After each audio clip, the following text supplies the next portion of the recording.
عما يتساءلون عن النبأ العظيم الذي هم فيه مختلفون كلا سيعلمون ثم كلا سيعلمون ألم نجعل الأرض مهادا والجبال أوتادا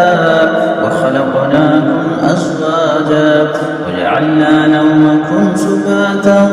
وجعلنا الليل لباسا وجعلنا النهار معاشا وبنينا فوقكم سبعا شدادا وجعلنا سراجا وهاجا وأنزلنا من المعصرات ماء ثجاجا لنخرج به حبا ونباتا وجنات ألفافا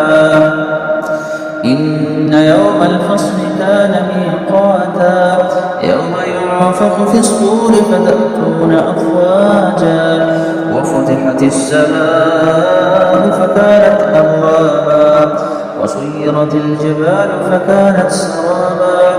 إن جهنم كانت مرصادا للطاغين مآبا لابثين فيها أحقابا لا يذوقون فيها بردا ولا شرابا إلا حميما وغساقا جزاء وفاقا إنهم كانوا لا يرجون حسابا وكذبوا بآياتنا كذابا وكل شيء أحصيناه كتابا فذوقوا فلن نزيدكم إلا عذابا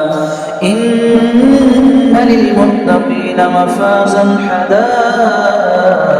وأعنابا وكواعب أترابا وكأسا دهاقا لا يسمعون فيها لغوا ولا كذابا جزاء من ربك عطاء حسابا رب السماوات والأرض وما بينهما الرحمن لا يملكون منه خطابا يوم يقوم الروح والملائكة صفا لا يتكلمون إلا من أذن له الرحمن وقال صوابا ذلك اليوم الحق فمن شاء اتخذ إلى ربه مآبا إنا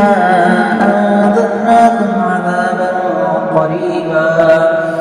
يوم ينظر المرء ما قدمت يداه ويقول الكافر يا ليتني